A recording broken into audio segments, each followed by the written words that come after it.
There are two types of folding phone that matter: big book style and compact clamshell. Or at least that was true until this company came around. The brand is Oppo, the phone is the Find N2, and I've spent one holiday break over 2 weeks across 3 states seeing how this in-betweener compares to its more common competition.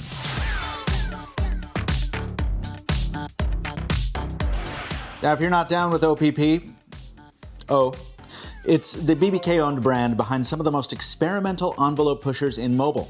And at the end of 2022, it became, to my mind, the clearest competitor to Samsung's de facto foldable dominance. That's because Oppo is the only brand, besides the beleaguered Huawei, that will soon offer both a clamshell flip phone and a large format foldable. And the latter isn't even all that large. See, just like last year's Find N, the Find N2 is an attempt to blend the utility of a folding tablet with the portability of a flip phone. And this year, Oppo gets much closer to the mark. To start with, the N2 is much lighter. I know 14% doesn't sound like a huge reduction in mass, but hold them side by side and the older one feels like an absolute brick. It's thinner too, thanks to a newly streamlined hinge, and in keeping with modern trends, it's gotten sharper, with right angles and subtle chamfers freshening up the edges. Both sides are done up in Gorilla Glass Victus on the white and green models, while the black trim comes with a synthetic leather back that reinforces its moleskin motif.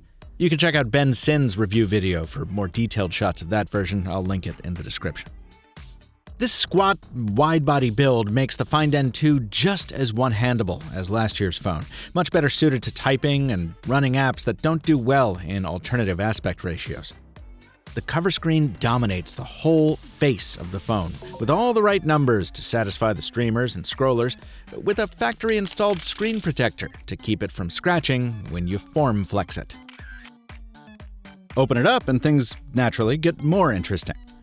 The first Find N from last year hid its crease very well, and the N2 does the same with a different design, reducing its radius and covering the whole display with a less reflective film. It's tough to convey on camera. Depending on what shot you're looking at, sometimes the older phone wins, sometimes it's the newer one. But both Oppos absolutely trounce the Galaxy Fold 4 for crease cloaking. I mean, it's such a dramatic difference that I mostly forgive the compromise that results. The Oppo does not have the water resistance the Galaxy Fold does, which is speculated to be a big reason Samsung sticks with its deeper crease design. Whatever the case, the display takes a cue from the cover screen and the top-shelf processor by also ticking all the right spec boxes for refresh rate and brightness. It's just wonderful. About the only nit I can pick is with the awkward hole-punch selfie shooter, which the Fold 4 hides beneath its display. But hiding that selfie shooter has a penalty on the Samsung phone in terms of quality.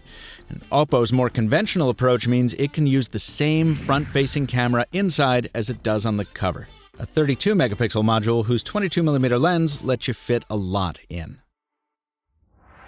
But let's get to what matters. The inner display's biggest standout is that it opens into a landscape or horizontal orientation, instead of the more typical vertical or square one. What does that mean to you? Well, first, if you're opening the phone to watch Netflix or YouTube, you're saved the step of then turning it on its side to get a proper widescreen. And if you watch it in laptop or form flex mode, it makes much better use of the available real estate.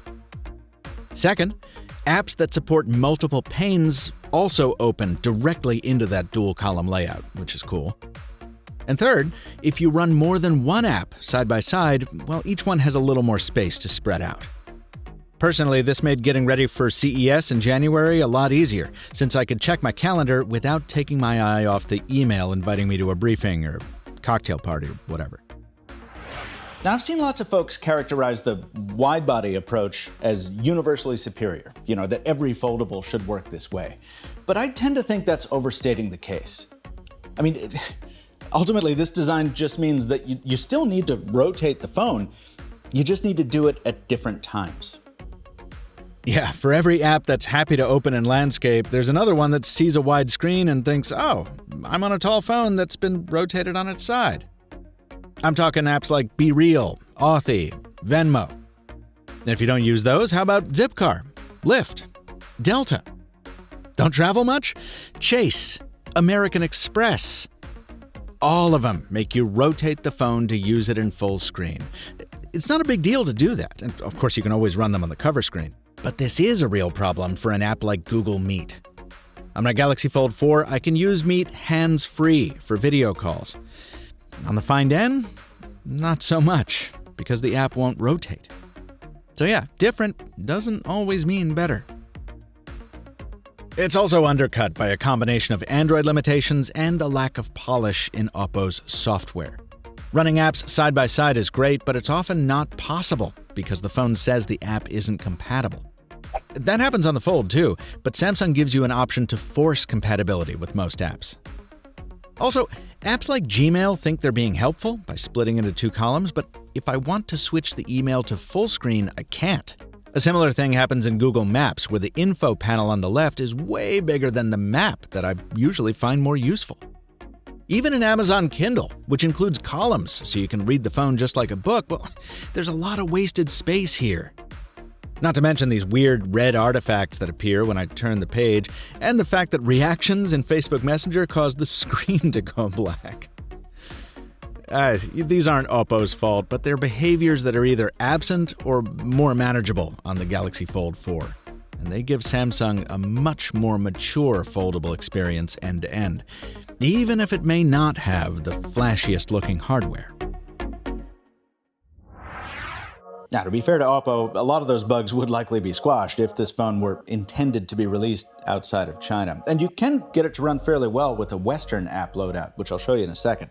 But first, I want to talk about these cameras.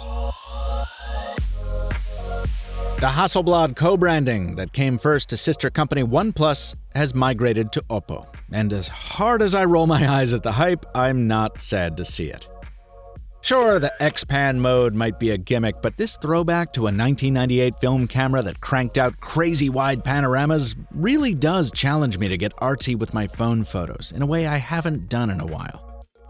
I didn't use the Pro mode with all its 10-bit RAW, focus peaking. It's just not what I need my smartphone camera to do. But I did take advantage of the flex form poses to snap a few hands-free selfies.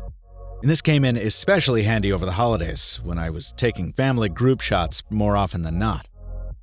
I also made use of the cover screen preview, so more particular subjects could help guide me to the best shot with their own eyes. In automatic mode, daylight photos were usually similar in quality to the Galaxy Fold 4's output, which is to say, quite good. But things got interesting after dark. The Fold 4 constantly wanted to overexpose its photos, presumably in an effort to pull as much detail from the darkness as possible, while the Find N2 preserved those dramatic shadows, while still delivering, I think, almost as much detail and texture, and keeping colors as rich and vibrant as in real life. Some of this is subjective, but I know which ones I prefer. If there's one place the Find N2 falls on its face, it's in zoom, because it wastes a whole third of its camera suite on a dinky 2x telephoto that frankly just doesn't justify its existence when 3x and even 5x have made their way to foldables over the past year or so. Over to video. Oppo is using a custom silicon. What's it called? Mary Silicon X? Yep.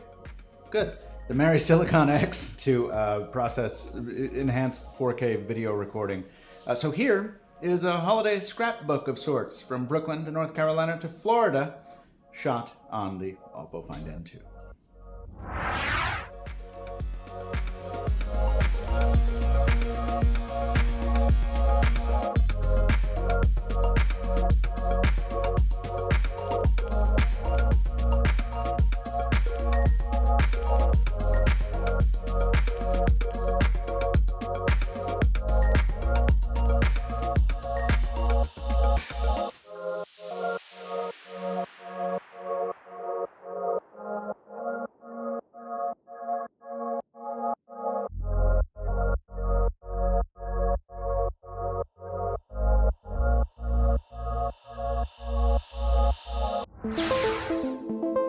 From that camera to the calculator, controlling all of this is ColorOS, a China market build of Android 13 that's not all bad.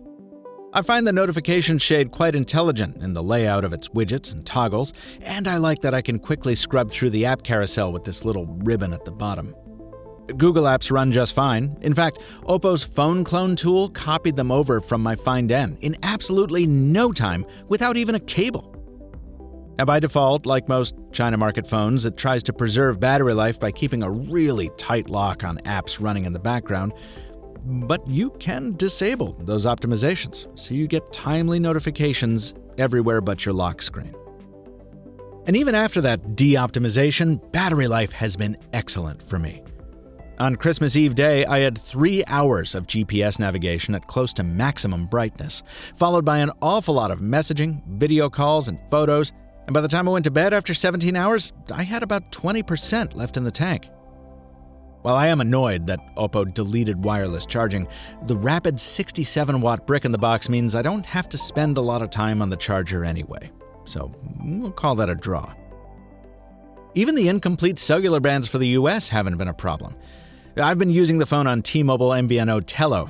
Disclosure, they are a future sponsor. And from New York to North Carolina to the Gulf Coast, I've had enough 5G and 4G to get me by just fine. Voice calls? A little weird because the thing is so squat, which is another thing that tall phone critics never seem to remember. But acoustically, it's just as satisfying as the speakerphone, which was loud enough to serve as my shower time jukebox at my mother's house, and rich enough to keep my baby niece entertained by something called Baby Shark at Christmas. Mommy shark, mommy shark, mommy shark. Don't mind me. If you're already sold on the Find N2, well, the good news is that the bad news at least won't be much of a surprise. It's only available in China for now, which stings all the more when you realize that it's one of the most affordable book-style foldables out there right now. As I think I said last year about the Find N, it's tough to understand why OnePlus doesn't just take its sister company's hardware and load it up with Oxygen OS, software built for the West that could fill many of the gaps ColorOS leaves open. I think the result would be a great companion to the Galaxy Flip competitor that we know Oppo will bring to Europe in 2023, and it would make the Find N2 the most compelling challenger yet to the Fold 4's dominance. But, as usual, those of us in the United States waiting for a proper challenger to Samsung will just have to keep waiting.